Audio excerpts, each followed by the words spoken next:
Muy bien, ya estamos en el capítulo 8 de Inverse, pero si hacemos un pequeño resumen de los capítulos anteriores, podremos ver que en el capítulo 5 Pablo nos muestra la libertad de la ira de Dios. En el capítulo 6 también habla de libertad, pero es la libertad del pecado. Y en el capítulo 7 nos habla de la libertad de la ley y su condenación. Pero, ¿de qué libertad nos estará hablando en el capítulo 8? Esto lo veremos en el capítulo de hoy de Inverse.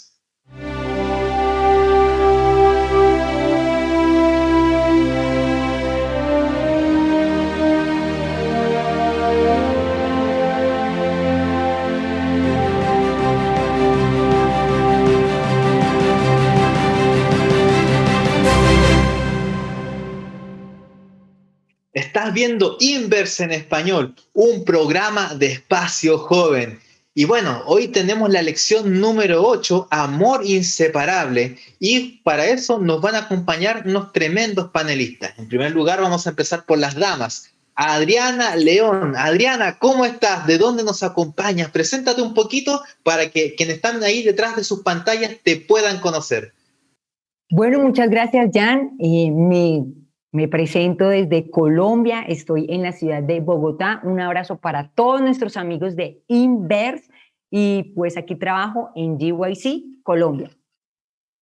Muy bien, muchas gracias. También aquí tenemos a nuestro amigo Jerry, que ya estuvo, ¿verdad?, en la conclusión del trimestre pasado allí.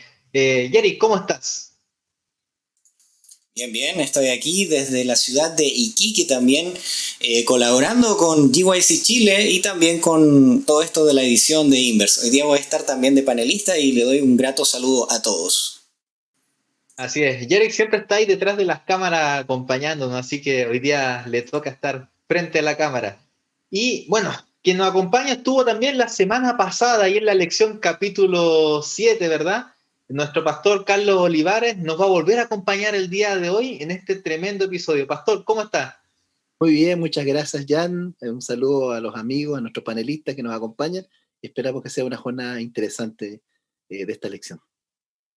Muy bien, muchas gracias. Y como siempre, tenemos que también traer a nuestro invitado especial, al mayor de todos nuestros invitados, de todos nuestros panelistas, que es el Espíritu Santo, porque Él finalmente es quien nos guía, quien nos instruye y quien nos ilumina acerca de la palabra de Dios. Así que, pastor, por favor, si nos pueda llevar a una oración para invitar a Dios que pueda estar en este programa, por favor. Ok, vamos a orar. Dios nuestro, una vez más rogamos tu presencia, tu compañía, que tú dirijas a cada panelista, que tú ilumines su mente, que nos dirija con tu Santo Espíritu y todos nuestros pensamientos estén orientados para poder extraer lo que realmente es importante de tu palabra, especialmente este capítulo 8, para que nuestros amigos, quienes nos escuchan, puedan entender, comprender y también ser parte de su vida estas vivencias que Pablo nos escribe en la carta a los romanos. En el nombre de Jesús lo pedimos. Amén. Amén. Muy bien. Ya hemos pedido la unción del Santo Espíritu, ¿verdad? Para que nos ilumine. Y vamos a poder abrir ahora la palabra de Dios en este hermoso libro que es el libro de Romanos. Adriana, por favor, si nos puede leer de allí el capítulo 8, versos 38 y 39. Dice, por lo cual estoy seguro de que ni la muerte ni la vida, ni ángeles ni principados, ni potestades, ni lo presente, ni lo porvenir, ni lo alto, ni lo profundo, ni ninguna otra cosa creada nos podrá separar del amor de Dios que es en Cristo Jesús, Señor nuestro. Amén, qué poderoso mensaje. Bueno, y vamos ya a empezar con esto. La semana pasada hablábamos de este hombre de pecado, ¿verdad? Que estaba allí con esa incapacidad de hacer el bien, esa incapacidad de lograr vencer, ¿verdad? Y que estaba siempre ahí derrotado. Pero ¿cómo entonces ahora este capítulo nos muestra esta esperanza a aquella persona que también se siente incapaz, que se siente derrotada y que se siente en la miseria de estar esclavizado del pecado? ¿Qué esperanza nos trae este capítulo? Bueno, es interesante notar que el capítulo 8 es el capítulo de la promesa, ¿cierto? Cuando uno lee, va leyendo capítulo a capítulo, como tú mencionabas anteriormente, cada capítulo va marcando, digamos, un aspecto importante de la lección. Y hoy día vamos a hablar que somos libres de la vida, somos libres de la condenación de la muerte eterna. Entonces, cada capítulo es una unidad, no podemos nosotros separar cada capítulo. Me parece a mí que esta es la experiencia volcada en relación, acá hay dos palabras claves en realidad. Por un lado está condenación y por otro lado está reconciliación. ¿No es así? Ya condenación la hemos ya hablado bastante en relación a la condenación. Somos condenados, ¿cierto? Porque hemos transgredido la ley. ¿No es así? Primero Juan habla claramente que pecado es la transgresión de la ley, como anomía, ¿cierto? Anomía es como errar el blanco. Pero a la vez también no solo errar el blanco, sino que hay pecados a veces que se cometen en forma reiterativa, conscientemente, y que causan aún más prejuicio, más daño, etcétera, etcétera. Y en ese sentido somos condenados por la ley, ¿cierto? Porque la función de la ley es señalarnos lo que es bueno y lo que es malo, ¿cierto? En el sentido ético, ¿cierto? Moral de la ley. Y en ese sentido somos condenados. Y somos condenados es porque realmente merecemos morir. O sea, el pecado que muere en nosotros, ¿cierto? Nos paga, ¿cierto? Con la muerte, como ya lo hemos mencionado anteriormente. Pero la elección nos da un ápice importante, pero también somos reconciliables. ¿Qué es lo que es reconciliación? En simples palabras, reconciliación es que dos partes estaban, ¿cierto? Bien, unidas, sin problema, y por un punto que en este caso es el pecado, se separaron. Pero ahora hay un punto, ¿cierto?, que las une nuevamente a esas partes que estaban divorciadas, que estaban, digamos, separadas. Y en este caso es Cristo. Cristo es el que hace la diferencia a través de su sacrificio, a través de la justificación por la fe y la restauración de cada ser humano nos ayuda. Y en ese sentido, ¿verdad? Condenación y reconciliación, digamos, son fundamentales en este capítulo 8. Amén. Hay algo que siempre me ha llamado la atención, quizás por la experiencia muy vívida que toma Pablo cuando habla en el capítulo 7, utiliza una expresión que creo que todo cristiano ha levantado esta expresión en algún momento. Siempre dice, miserable hombre, ¿cierto? De mí. Sentía una angustia, una incompetencia.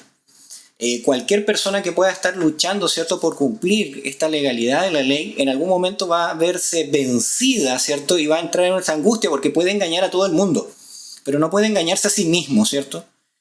Y una de las condiciones justamente para poder pasar de la muerte a la vida es algo muy interesante que plasma en el primer versículo, donde dice, ahora pues ninguna condenación hay para los que están en Cristo Jesús. El que está, ¿cierto?, amargado, el que está gritando, llorando, clamando, ¿cierto?, que es miserable, inmediatamente se le entrega la paz y se le dice que no está condenado.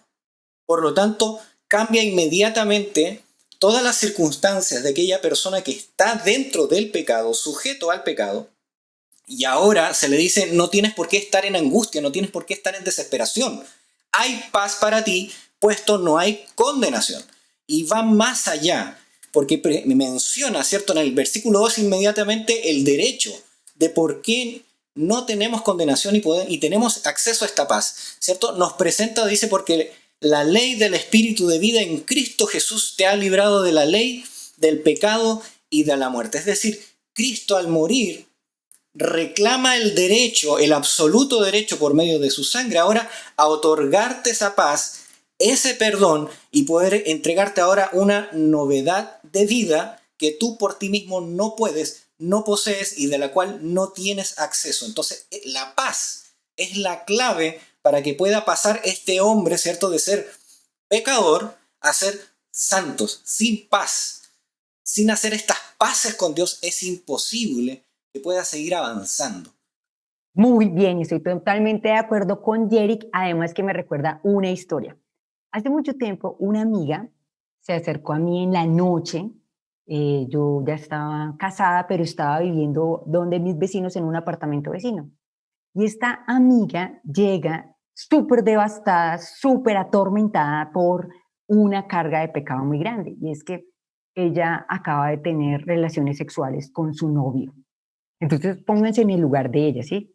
Son relaciones prematrimoniales, los dos son de la iglesia, pero aparte de todo eso, que venía triste por su carga de pecado, aparte la experiencia no fue como ella lo esperó, su primera vez. Bueno, ustedes ya se podrán imaginar la historia.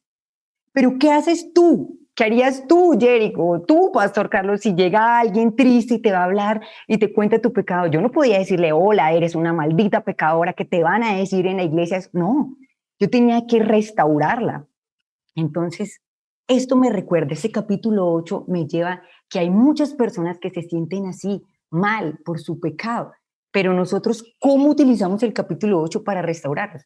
Hay dos cosas muy lindas, están en el versículo 24 y en el versículo 33 dice, hay esperanza.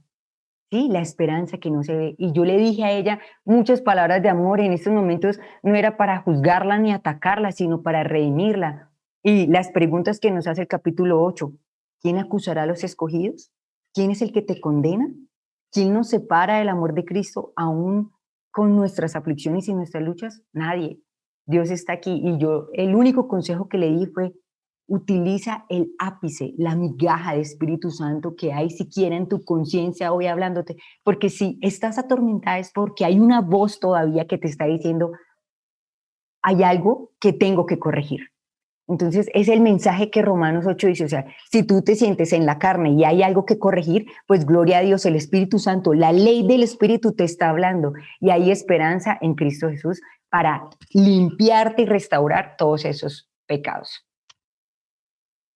Así es, el Señor trae esta esperanza, este mensaje de salvación para todo aquel que se sienta triste. De hecho, una de las bienaventuranzas es bienaventurados los que lloran. ¿Y uno, por qué lloran? Lloran por su miseria, por la condición que se sienten, por su pecado, y son bienaventurados porque ellos tienen, ¿verdad? Tienen la paz de poder conseguir esto.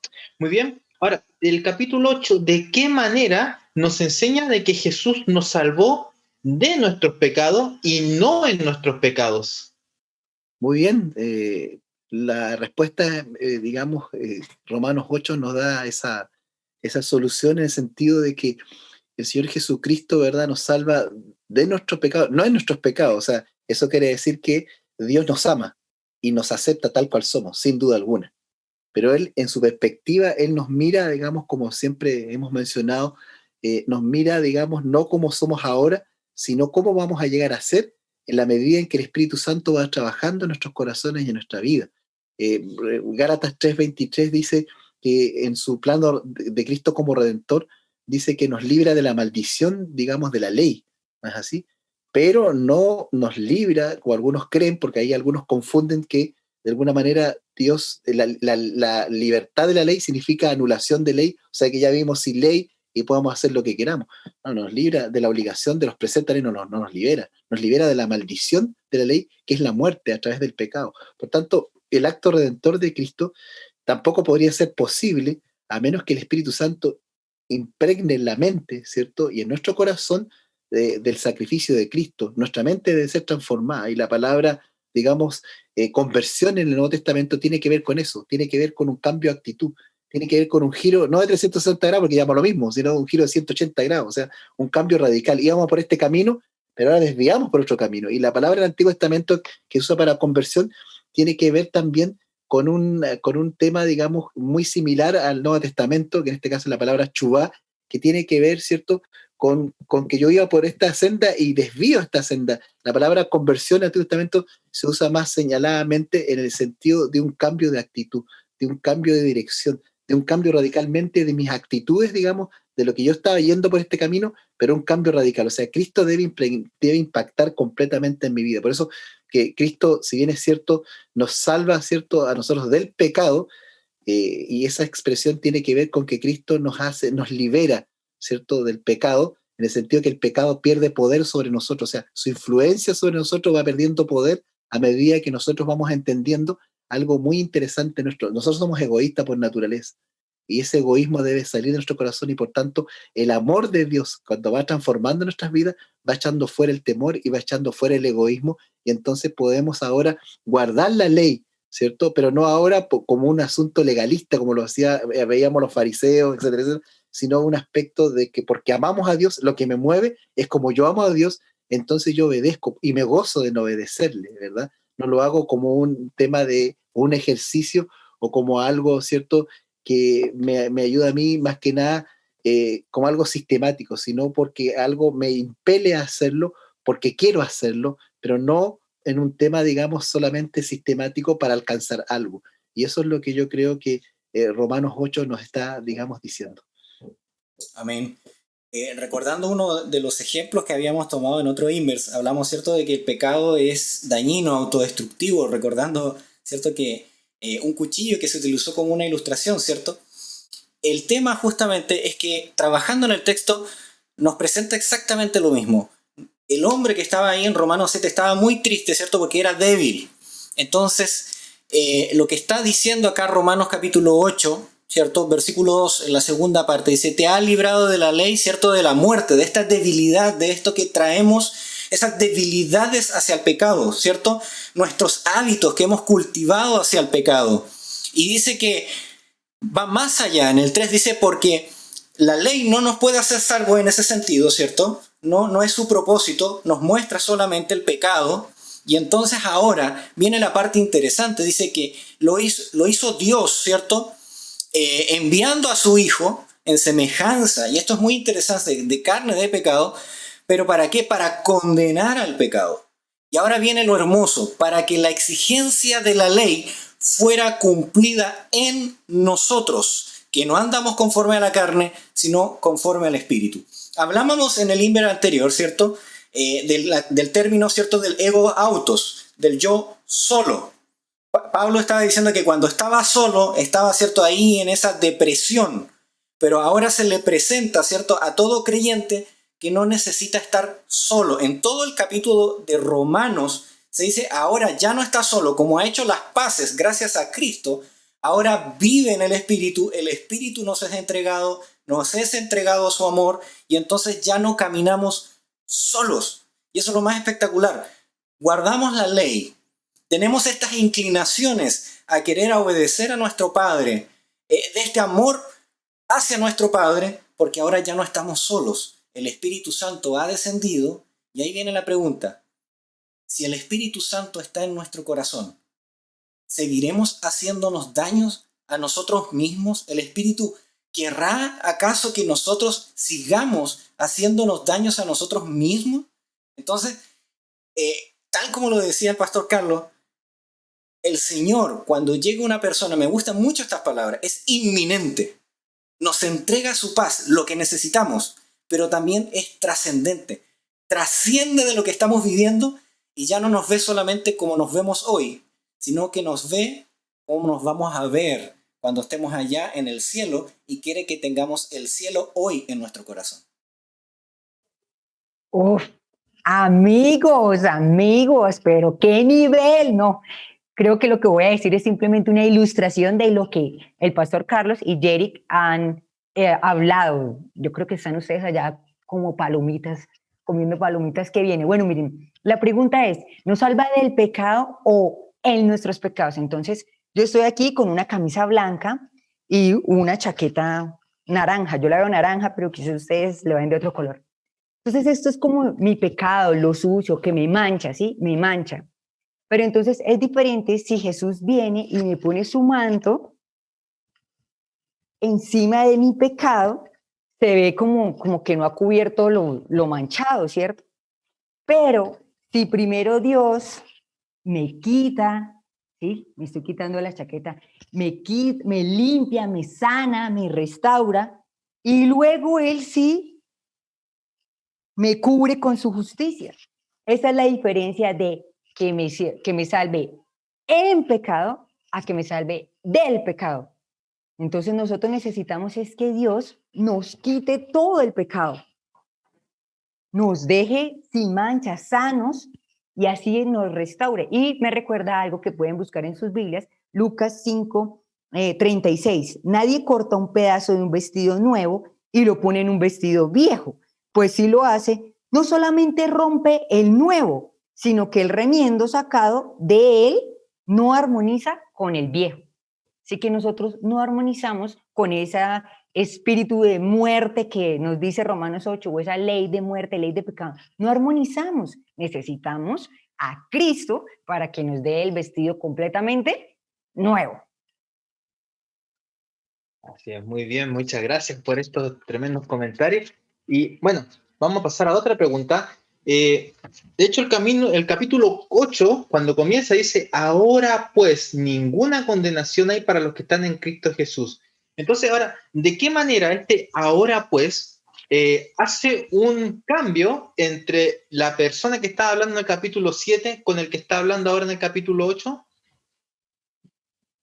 Bueno, simplemente yo creo que Pablo muestra diferentes perspectivas en relación, digamos, de una experiencia personal. Pablo va a pasar ahora a una experiencia más universal que tiene que ver con la humanidad, porque toda la humanidad está bajo la condenación del pecado, tanto judíos como gentiles. Y Pablo, al expresar su experiencia y su impotencia y sus debilidades, que prácticamente las tiene toda la Biblia, ahora pasa a dar esperanza a todos nosotros, digamos.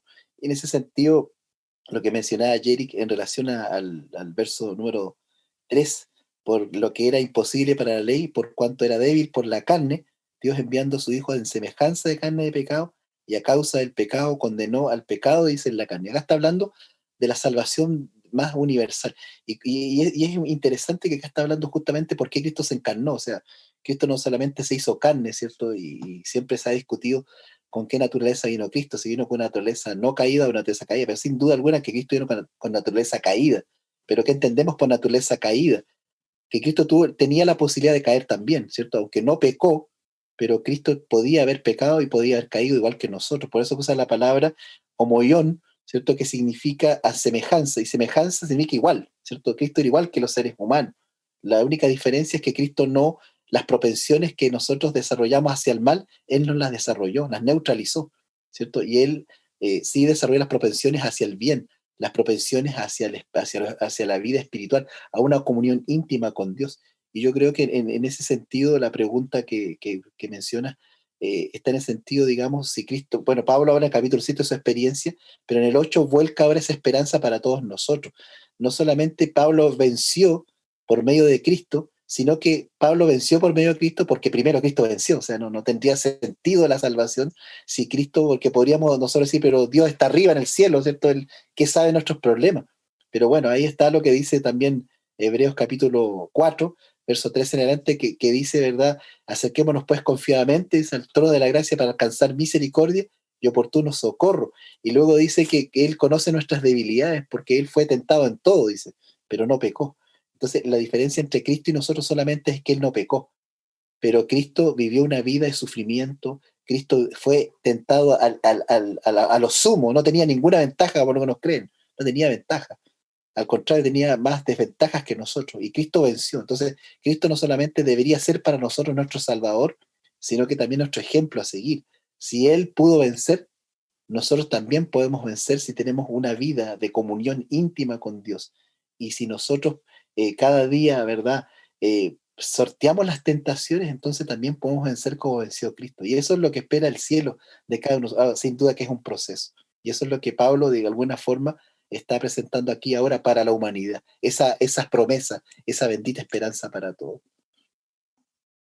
Hay algo interesante aquí que quisiera quizás acotar un poco, disculpe que me adelante, es que estamos, tal como dice el pastor, cuando dice en semejanza de carne de pecado, muchas veces no entendemos esto o no lo profundizamos, pero eso significa que Cristo, tal como lo dice, es nuestro perfecto ejemplo, no solamente nuestro Salvador, nuestro perfecto ejemplo. Esa es una palabra muy profunda, porque ahora, ya que recuerdo, capítulo 5 de Hebreos, dice que Cristo, en los días de su carne, ojo, cuando estaba acá vivo, dice que Él rogaba, Él oraba y pedía al Padre que podía librarle, ¿cierto?, de la tentación, de la muerte, ¿cierto? Y dice algo muy interesante, dice que el Padre, por su temor reverente, escuchó las oraciones de Jesús. Entonces, ahora ese mismo Jesús, ¿cierto?, que se entregó por nosotros, ahora está en el santuario celestial y puede darnos exactamente lo mismo que Él pidió en esta tierra para Él, nos puede dar ahora exactamente lo mismo para nosotros. Y entonces cobra sentido, por ejemplo, algunas expresiones que están aquí en Romanos 8, dice, pero vosotros no estáis en la carne, ¿cierto? Estábamos hablando que ahora estamos sino en el Espíritu, por cuanto el Espíritu de Dios vive en vosotros. y si alguno no tiene el Espíritu de Cristo, no está en él. Es decir, nosotros somos de Cristo, ¿cierto? Nos entregamos a Él y pedimos su Espíritu y Él nos entrega por medio de esa administración tan especial que Él está ya en el cielo y nos entrega de lo que Él fue acá en la tierra. Y caminamos ya no en nuestros pasos, en nuestras obras, sino que ahora recibimos de lo que Él reclama para nosotros allá en el cielo. Y todo lo que está en Romanos capítulo 8 es un canto, es una oda, una poesía a la liberación de esa imposibilidad que teníamos por cuanto a la carne, pero que ahora por medio de la adopción que tenemos por ser hijos, tenemos ese derecho, podemos recibir de todo lo que Cristo recibió para sí, y Cristo nos puede dar de toda su gracia, su amor y misericordia para que andemos en sus pisadas y siguiendo su ejemplo. Bueno, la lección, el inverso nos invitaba a reflexionar en una tensión casi insoportable. Y pues personalmente cuando estaba estudiando, siento que eso es lo que hay entre Romanos 7 y Romanos 8, una tensión casi insoportable, que es como la lucha entre lo que quiero y lo que no quiero hacer, y también el regalo que Dios me da en Cristo Jesús. Entonces, cuando tú me preguntas, bueno, ¿qué pasa? ¿Qué es lo que hay aquí? Yo pienso que es esa tensión que nosotros debemos, como una cuerda, digamos, soltar, negándonos a nosotros mismos, abandonando el yo y rindiéndonos a ese don, a esa gracia que nos dio nuestro Padre Celestial, nuestro Abba Padre, decía la lección, soltándolo en Cristo Jesús, en nuestra esperanza para vida eterna.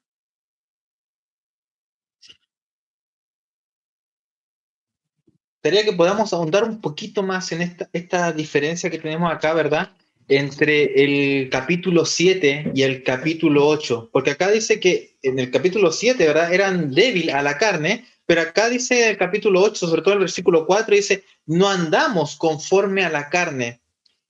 ¿Cuál es la diferencia entonces entre andar en el espíritu y andar en la carne? ¿Podemos ahondar un poquito más en esta parte?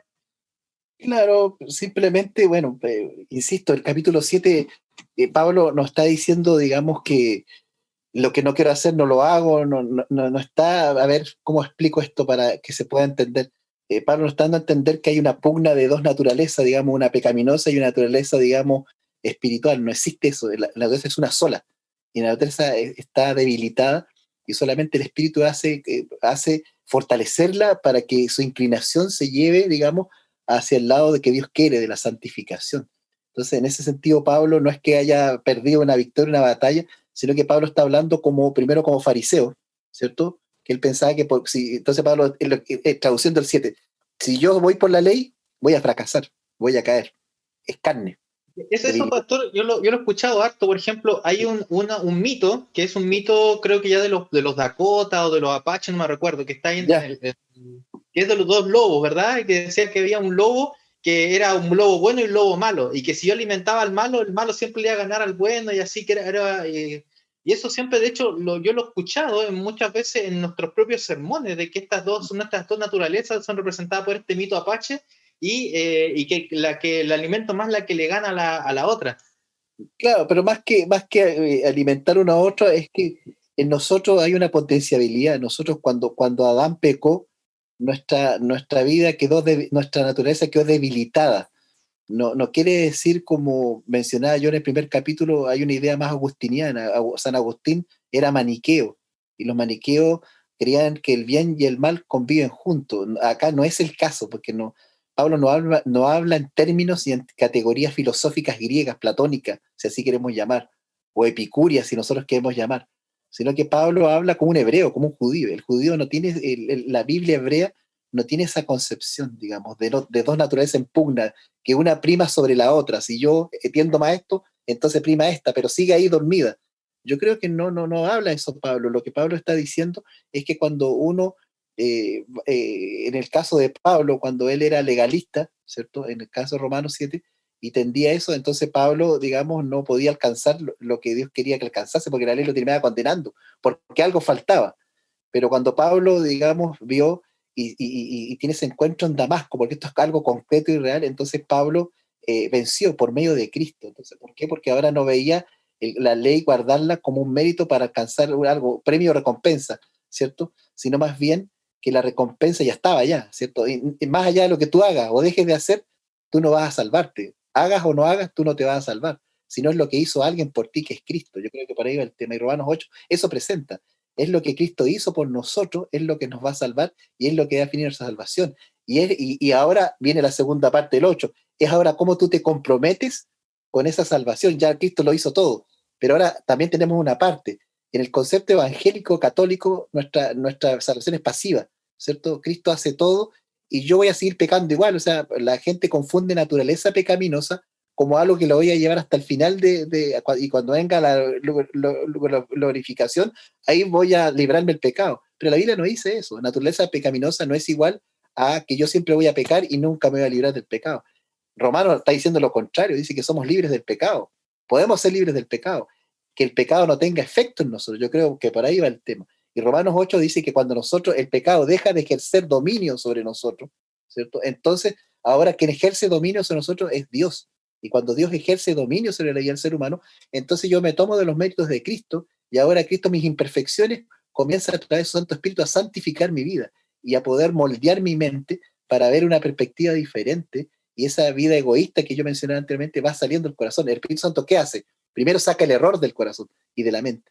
Luego pone implanta una naturaleza espiritual en mi vida, y entonces ahora el Espíritu Santo comienza a trabajar en mi mente. Nunca el Espíritu Santo, a diferencia de Satanás, toma mi voluntad. No hace eso, nunca el Espíritu Santo. El Espíritu Santo influye, guía, pero siempre deja libre a mi voluntad para que ella decida entre lo que es bueno y malo. El Espíritu Santo me da el discernimiento para siempre yo decidir hacia dónde quiero ir. Y cuando decido mal, caemos, ese es el tema. No es que haya una naturaleza que se despierte o no, sino más bien que cuando yo decido mal, entonces, bueno, mis propensiones comienzan a alimentarla y comenzamos a habituarnos al mal. Pero cuando nosotros desincentivamos ese aspecto de mi ser, entonces, bueno, yo comienzo ahora, hasta me da asco el pecado, empiezo a odiar el pecado. Eso dice Elena White. Queremos llegar a odiar el pecado, pero ¿cómo odiamos el pecado? Desincentivando a ese acto de pecar y dejando que las tentaciones no hagan estragos en mi vida y resistiéndola por medio de la presencia de Dios constantemente. Yo creo que ahí está la clave de poder vencer, digamos, y de lo que habla Pablo en Romanos 8. Una de las cosas que justamente tiene, y que mencionaba el pastor, y que también mencionaba Adriana, parte desde el versículo 13, dice: porque si vivís conforme a la carne, estáis a punto de morir. Pero si por el Espíritu hacéis morir las obras de la carne, viviréis. Es decir, ahora de que se nos ha entregado un nuevo camino, o la posibilidad, somos libres ahora de elegir, ¿cierto? Se nos presenta de que el camino de la carne ciertamente lleva a la muerte, y el del Espíritu podemos entonces eliminar estas obras de la carne, viviremos. Pero ahora viene la parte interesante, tal como mencionaba el pastor Carlos, no es algo pasivo. Generalmente se presenta la salvación como algo pasivo, pero el hecho de recibir en el concepto bíblico no es simplemente sentarse y que alguien me lo da, ¿cierto? Y yo ahí, como se dice, sin hacer nada. Implica el extender mi mano y tomarlo. Por eso se llama la fe, ¿cierto? Es como un salvavidas, que yo debo tomarlo. Se me entrega, se me ofrece, pero yo tengo que tomar esa decisión, tengo que abrazarlo y tomarlo. Y aquí dice: porque no recibisteis, el versículo 15, hablamos de recibir, espíritu de esclavitud para estar otra vez en temor, ¿cierto? Sino que recibisteis el espíritu de adopción, por el cual clamamos Padre, de manera cariñosa, de manera filial, ¿cierto? O papito, como se podría, he escuchado que lo dicen. Entonces, nosotros recibimos esta salvación, recibimos del Espíritu, pero implica que yo tengo que hacer uso de mi voluntad.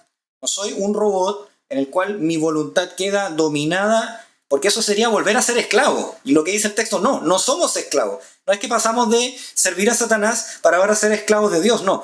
Nos libertó para que por propia voluntad ahora elijamos ser entonces siervos del Dios Todopoderoso. Muy bien. Yo creo que el capítulo, la parábola del hijo pródigo, resume muy bien esto. Cuando él vuelve y le dice: yo quiero ser un esclavo tuyo. Y el Señor dice, no, yo no quiero que tú seas un esclavo, le dice el padre, quiero que vuelvas a ser mi hijo. Y ahí le vuelve a sacar la vestidura inmunda, lo cubre, ¿verdad? Y le pone el anillo, que eso representa la justicia y la adopción nuevamente como hijo. Entonces, ahí nos da nuevamente la libertad ahora para poder elegir. Ahora después el hijo se podría volver a decir, vuelvo a ir a lo que hizo, pero yo creo que ya no, ¿para qué? Entonces, ahí nos muestra que el Señor no quiere que seamos robots, no quiere que seamos esclavos, sino que el Espíritu Santo nos da la libertad para poder hacer el bien. El tema está pero buenísimo. Yo creo que podríamos estar mucho rato más hablando, pero ya nos queda poco tiempo. Así que vamos a ir ya de lleno a la pregunta que dice así: ¿qué pasa con mi experiencia? Ya nosotros creemos que nuestra experiencia hemos tenido muchos fracasos, hemos visto cómo de repente hemos caído una y otra vez, y quizás esto de alguna manera nos condiciona para poder entender la Biblia. ¿Qué pasa entonces aquí con esta parte de la Biblia, capítulo 8? ¿Esto nos dice que es posible lograr la perfección del carácter aquí en la tierra? Bueno, Jan y amigos que nos acompañan, este capitulazo 8 de Romanos nos enseña que no se trata de nosotros mismos, no se trata de Adriana, de la Mona, se trata de Jesús. No se trata de hacerlo por mí mismo, por mis obras, por mi justicia. Se trata de dejarlo en manos de Jesús. Y esto me recuerda un versículo que ha impactado mi vida montones, que es Génesis 4, capítulo 4, versículo 7, cuando Jehová está hablando con Caín, antes de que Caín vaya a matar a su hermano por todo lo del sacrificio. Y Jehová le dice, el pecado está a la puerta, acechando, pero con todo, Caín, tú puedes dominarlo, porque Jehová se está dando cuenta que Caín iba a pecar, lo está advirtiendo, y nos está diciendo eso también en Romanos capítulo 8. Hey, tú, ante todos estos fracasos, ante todas las veces que te sientes caído, con todo, tú puedes dominarlo, como Jesús venció, como Jesús nos da la esperanza y como Jesús es el centro del capítulo 8. Así que sí, podemos tener una perfección de esa que da misericordia, amor, esperanza del capítulo 8 en nuestro carácter cristiano, y podemos vencer el fracaso con la esperanza de Cristo Jesús, no por mí mismo, sino por Él. Amén. Quisiera, para responder esta pregunta, leer una cita que está en el Camino a Cristo, en la página 51, dice: de modo que ya no te perteneces, porque fuiste comprado por precio, sabiendo que fuiste redimidos, no con cosas corruptibles como plata y oro, sino con la preciosa sangre, la de Cristo, como un cordero sin defecto inmaculado. Mediante este sencillo acto de creer en Dios, el Espíritu Santo engendró nueva vida en tu corazón. Eres como un niño nacido en la familia de Dios y Él te ama como a su hijo.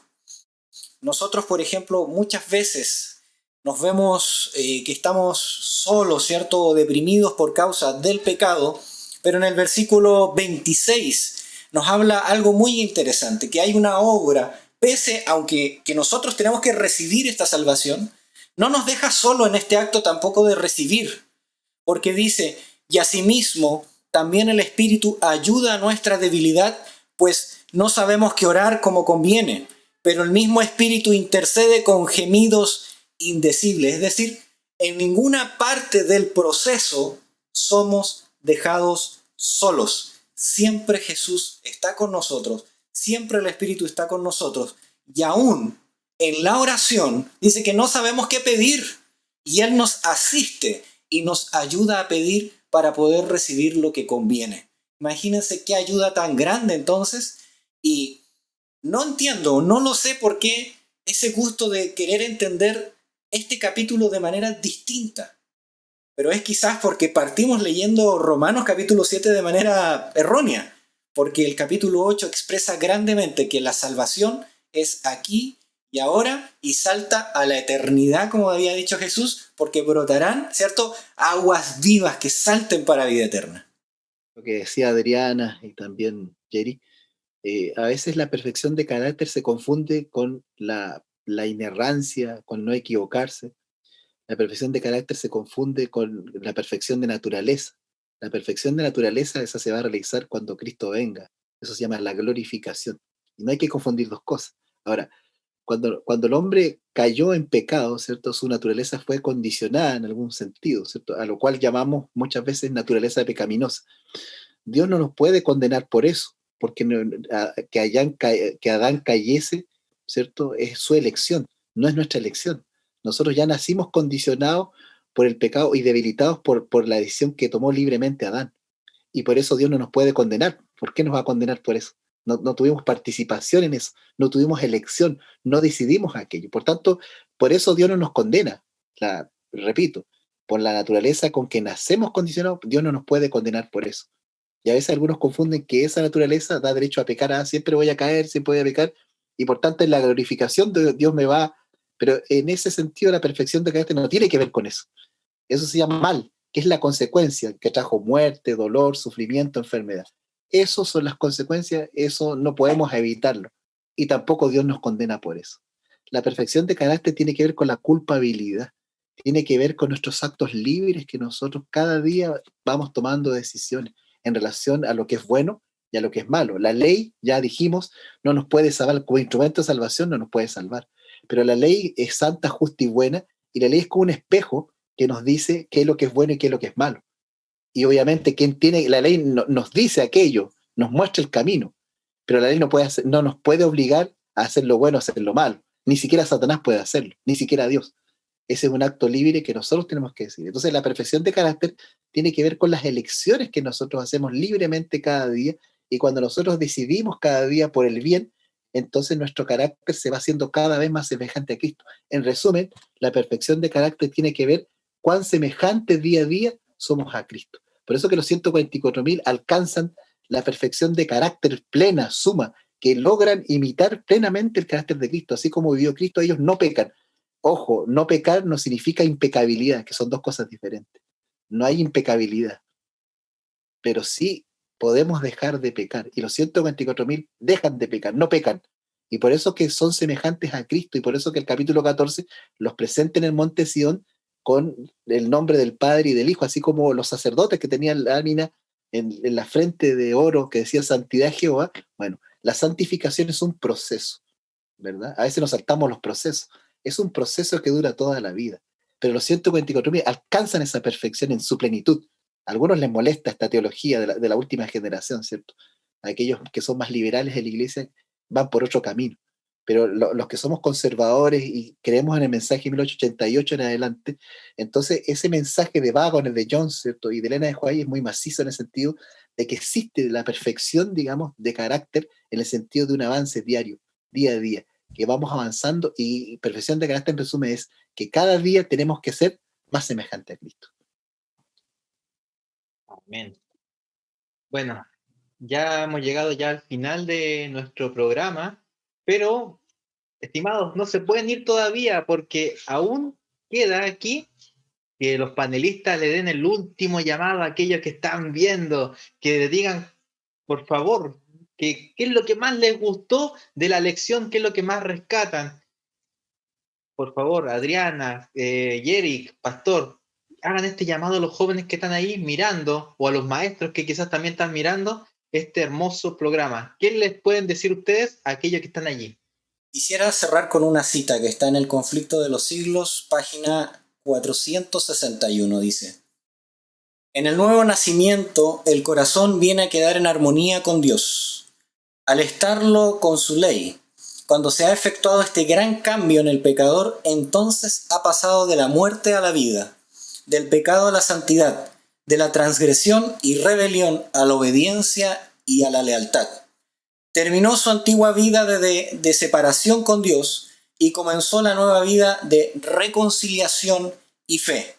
Y aquí viene lo interesante porque cita Romanos capítulo 8.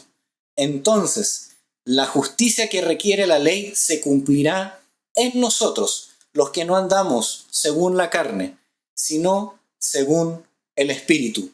Y el lenguaje del alma será: cuánto amo yo tu ley, todo el día es ella mi meditación. Eso es lo que necesitamos. Necesitamos nacer de nuevo, hacer las paces con Dios y recibir de su salvación, para que Él haga en nosotros lo que nosotros no somos capaces de hacer por nosotros mismos.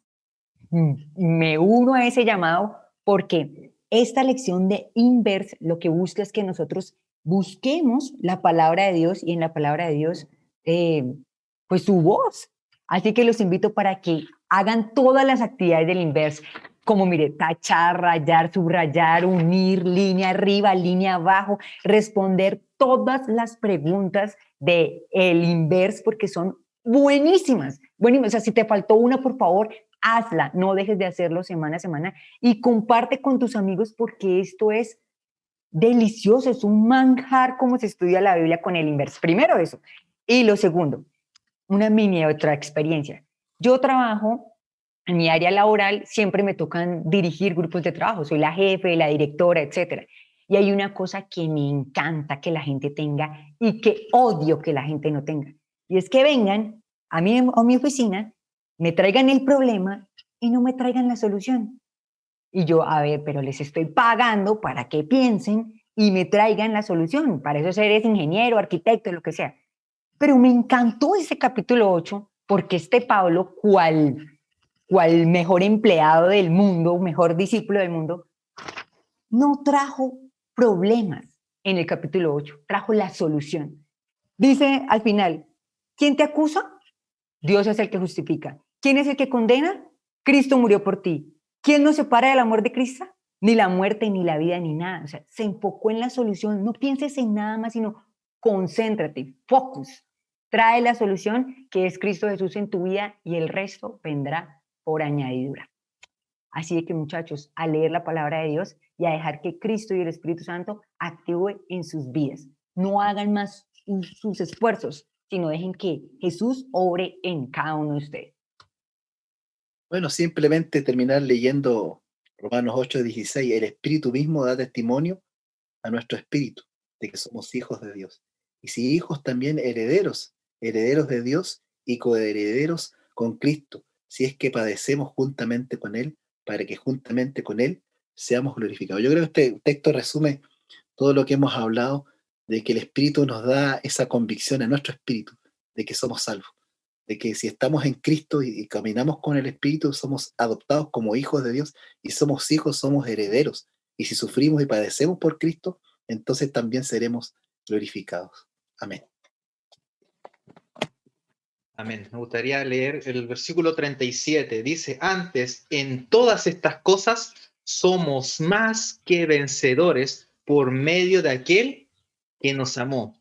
Ese, el vencer, ese, el ganar, el poder lograr la victoria, no lo logramos por nosotros. Dice, somos más, dice, ni siquiera dice, somos vencedores. Dice, upernicao, que está ahí en el griego, es uper, está muy, muy por encima del vencedor. Allá le ponían, ¿verdad? En ese tiempo una coronita ahí de laurel a los vencedores y los transportaban en sus caballos y todo. Eso eran los nicaos que estaban allí. Pero dice, upernicao, está mucho más allá. Esa victoria, ese paseo, ese que te ven todos, no es nada comparado a la victoria que el Señor te puede entregar.